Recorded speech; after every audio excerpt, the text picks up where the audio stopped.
सारी दुनिया आपको, आपके जितने भी फॉलोअर हैं सब आपको खान सर बुलाते हैं। अब तो आप बता दीजिए आपका पूरा नाम क्या है खान सर? एक्चुअली क्या है कि एक शिक्षक के लिए खुद के नाम से ज्यादा मायने रखता है कि उसके द्वारा पढ़ाए गए लड़के देश का नाम रोशन करें यहाँ पर। तो वो लक्ष्य मेरे लिए ज्यादा इंपॉर्टेंट है, हमको अपने से नहीं ज्यादा मतलब नहीं। वाह। मैं खान सर के बारे में बता दूं कि इनका यूट्यूब पे जो एजुकेशनल चैनल है उसके 17 मिलियन मतलब 1,70,00,000 फॉलोअर्स ज्यादा है, हैं। ज्यादा है। अब 19 हो गए। 19 हो गए? बाप रे, क्या बात है, वाह। तो लॉकडाउन से पहले सर 30,000 थे। हाँ। एकदम लॉकडाउन के बाद जितनी आपकी सब्सक्रिप्शन बढ़ी है उतनी तो ओटीटी प्लेटफॉर्म्स की नहीं बढ़ी जितनी आपकी बढ़ गई। ये नेक काम की शुरुआत कैसे हुई थी खान सर? लॉकडाउन से पहले हम लोग ना ऐसे फिजिकली क्लास में ज्यादा पढ़ाते थे। अच्छा जी। क्लास में भी बहुत भीड़ रहती थी, लड़के पढ़ नहीं पाते थे। मजबूरी हो गई लॉकडाउन के बाद यूट्यूब पर पढ़ाना, क्योंकि दूसरा कोई ऑप्शन ही नहीं था। और हमको भी नहीं समझ में आया कि लोगों ने क्यों इतना ज्यादा सब्सक्राइब करते गए, क्योंकि हम तो वैसे ही पढ़ा रहे थे जैसे पहले पढ़ाते थे वहां पे। तो बस ये रहता है कि लड़कों को पढ़ाई से रिलेटेड उसको डाउट ना रह जाए कोई भी, क्योंकि जब हम लोग पढ़ते थे ना तो सबसे पीछे आते थे, हम लोग क्लास के पीछे बैठते थे। हम लोग मान लिए थे कि ये लोग बहुत अच्छे पढ़ने में, हम लोग का तो कुछ नहीं हो सकता है यहाँ पे। और घर वालों को भी लगता था तो जीव ले ला, कैसे भी काम चल जाएगा। बाद में हम लोग को पता चला ना कि टीचर की गड़बड़ी थी, हमारे ऊपर ब्लेम लगा दिया।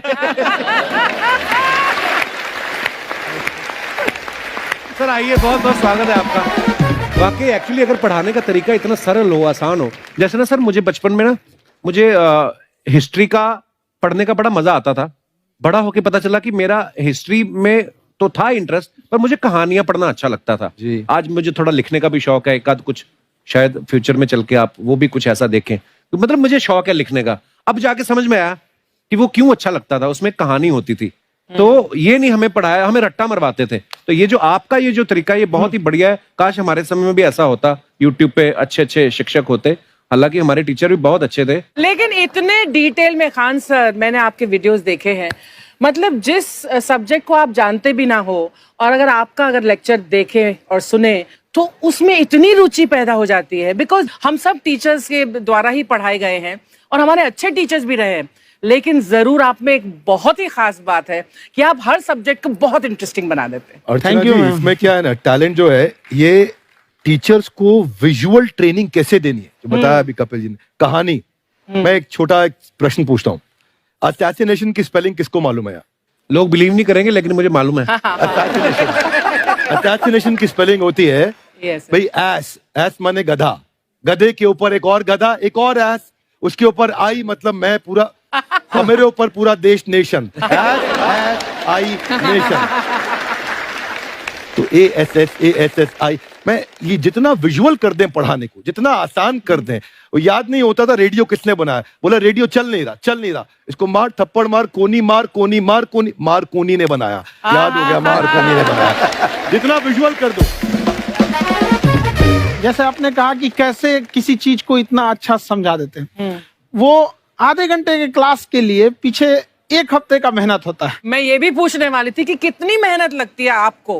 वो डिपेंड करता है कि हम कब तक सेटिस्फाई नहीं हो जाते। अच्छा। कभी कभी तो कोई चीजें 2-2 महीने से अटकी हुई है, जब तक हम नहीं सेटिस्फाई होते, नहीं इसको ऐसे नहीं, अब लड़के समझो तब तक नहीं बताते उसे। कहते हैं ना, दुनिया ने मेरी बुलंदियां देखी, किसी ने पांव के छाले नहीं देखे। क्या है ना कि हम लोग अपने स्टूडेंट लाइफ में इतना पीछे थे ना, कभी कभी अपने आप को से डर लगने लगता था, या हम कहाँ आ गए, हमारा कुछ हो सकता है कि नहीं हो सकता है यहाँ पे। तो लेकिन ना कुछ सीखने का बड़ा शौक था। हाँ। तो जैसे एक फिल्म बनाने से पहले डायरेक्टर कितने महीने की प्रैक्टिस करता है, 2 साल की मेहनत के बाद एक 3 घंटे की फिल्म बनाना पड़ता है। उस तरह से थोड़ा काफी मेहनत करना पड़ता है पीछे से, तब जाके समझ में आता है। और धीरे धीरे एक्सपीरियंस होने से थोड़ा समझ में आ जाता है कि क्या, कहाँ पे कौन सा चीज डाउट आएगा वहां पे। और आपसे पढ़ाई करने का ये भी फायदा है कि ये पीट नहीं सकते ना यूट्यूब चैनल से, अंदर से निकल के थप्पड़ भी नहीं मार सकते। हमें तो पीटा इतना है ना, हम तो मतलब टीचर से सवाल नहीं पूछ सकते थे। अभी बचपन में पूछ भी लिया ना कि सर सूरज कितना दूर है, तुझे जाना है उधर है। मतलब ये नहीं कि बच्चे के साथ दोस्ती करो, उसके साथ। आजकल माहौल बहुत बदल गया है। अब तो बच्चों की पिटाई भी नहीं होती, हमारे टाइम बड़ी पिटाई होती थी। हम भी कहते हैं, हमसे भी लड़के नहीं पूछते हैं, क्योंकि उन्हें पूछने की नौबत ही नहीं आती है। क्लियर हो जाता है ऐसे ही। वाह, क्या बात है। मैंने देखा है सर आपके फॉलोअर्स में रवीना टंडन भी है एक।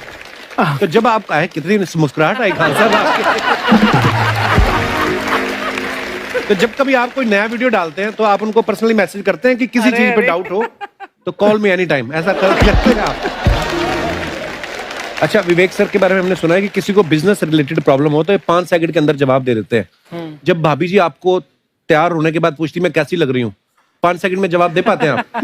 देखिए, इसमें तो सभी लोग पीड़ित हैं और हर जगह, हर घर में ये जरूर सुना होगा सबने कि बच्चों के चक्कर में तुम्हारे साथ रह रही है, वरना तुमको तो कब का छोड़ के चली गई होती। ये बड़ी कॉमन बात है। So right. परमीत सर बोलते हैं आपको ऐसा? आप तो कभी नहीं बोलती होंगी। इनका उल्टा है, इनका एटीट्यूड पति वाला है वैसे, तो इसलिए। क्या प्रॉब्लम है? नहीं, कोई औरतों को प्रॉब्लम मतलब मर्दों से कम बिल्कुल मत समझो। नहीं, ठीक है, पर ऐसे मुक्के वगैरह नहीं मारने चाहिए आपको। सर आपने अभी तक शादी नहीं की ना खान सर? नहीं। इतने पॉपुलर हो गए आप, आपका सेंस ऑफ ह्यूमर इतना अच्छा है, तो बड़े सारे प्रपोजल तो आते होंगे आपको। अभी तो इधर कुछ नहीं है ऐसा। खान सर पर्सनल सवालों का जवाब कम देते हैं। अच्छा, जैसे हम शादीशुदा लोगों को देखने के बाद हमको थोड़ा सा और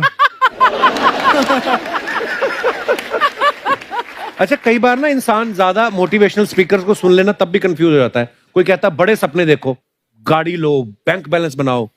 कोई कहता है कि इच्छाएं नहीं रखनी चाहिए, ये दुखों का कारण है। हम किसकी सुने गुरुजी? सुने सबकी, करे खुद की। जो दिल से निकले। दिल से निकले, क्योंकि जो सुनते हैं हम कई बार सुनते हैं और उसको खुद की प्रोसेसिंग करते ही नहीं है, और जब दूसरों की बातें सुनकर बिना प्रोसेस करके फॉलो करने लगते, उसी को तो हम अंधश्रद्धा कहते हैं। बिल्कुल। उसको प्रोसेस करे, अपने दिल से जो रेजोनेट होता है उसको सोचे और फिर करें। मम्मी सुना, मेरी मम्मी के आगे डॉक्टर फेल है। मम्मी की जो सहेली ऑन द स्पॉट इसके साथ बैठी है, हाँ। और इनको अगर कोई प्रॉब्लम है, फॉर एग्जाम्पल कोई शुगर की प्रॉब्लम है, तो उन्होंने जो बोल दिया वो अंतिम सत्य है। ले मैनू फलानी कहती है, ऐ खाड़ो तो ऐ हो जाता है। ये सवाल मैंने आपके लिए पूछा था।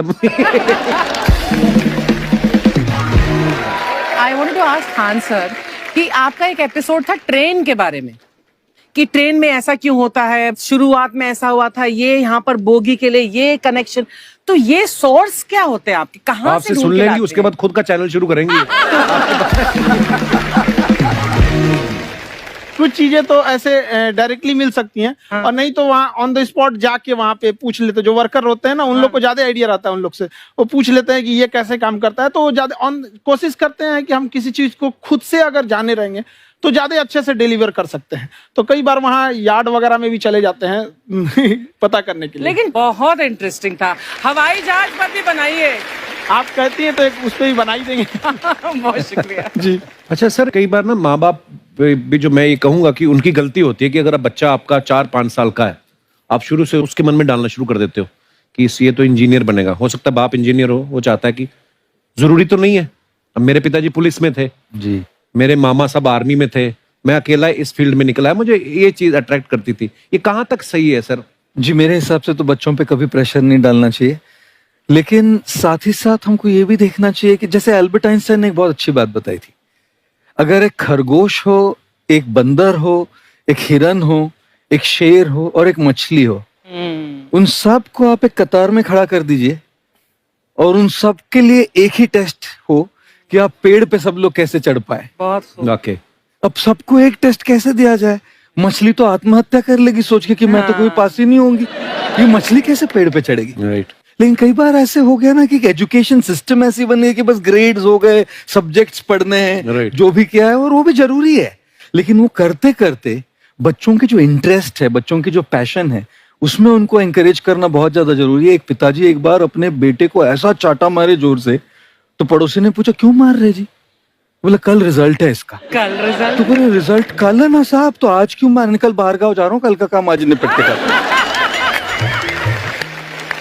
कहने का मतलब ये है कि आप देखिएगा कि अगर आप बच्चों को अपने कॉम्पिटेंस के हिसाब से नहीं देंगे तो ये चाटे खाते रहने पर फेल ही होते रहेंगे। बहुत खूब। ओके। अच्छा, विवेक सर का एक कहना है कि बच्चों का अगर 95% से ज्यादा मार्क्स आते हैं वो भी खतरनाक होते हैं। 75 से 85% वाले जो बच्चे होते हैं लाइफ में बड़ा अच्छा करते हैं। अच्छा। कभी किसी पेरेंट्स ने आगे कहा है कि आपकी वजह से मेरा 95% वाला बच्चा 75 पे आ गया?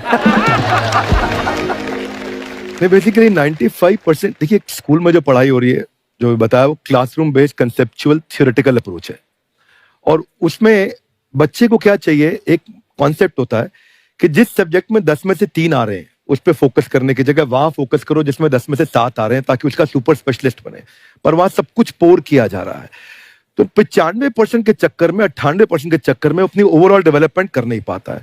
और ये पुराने पैटर्न्स के कारण हमारे यहाँ बच्चे डेवलप नहीं हो रहे हैं। और पैटर्न्स इतने मजबूत हैं, तो मैं ये लोगों को बोलता हूं कि बच्चे को जो उसको आता है, जो उसको भाता है, जो बाजार चाहता है, जब इनका कॉम्बिनेशन बन जाता है तो बच्चा इतना सफल हो जाता है कि उसके मुकाबले कोई और खड़ा नहीं हो पाता। क्या बात है, बहुत अच्छी बात।